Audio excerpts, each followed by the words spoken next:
Here we've got our Traxda ZR2 leveling kit. It's 2 inches. It's designed to work with the fancy wonder ZR2 multi-position super shocks. It installs right here underneath the shock. Simple spacer. We maintain proper clearance. We can still get a fingertip in between the bump stop and the control arm. There's no rubbing.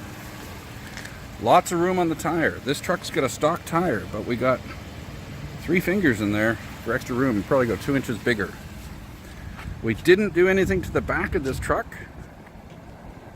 It's the front only.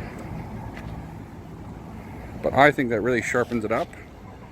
We give you a chance for a huge tire on there. Look forward to see what we can do next to this thing.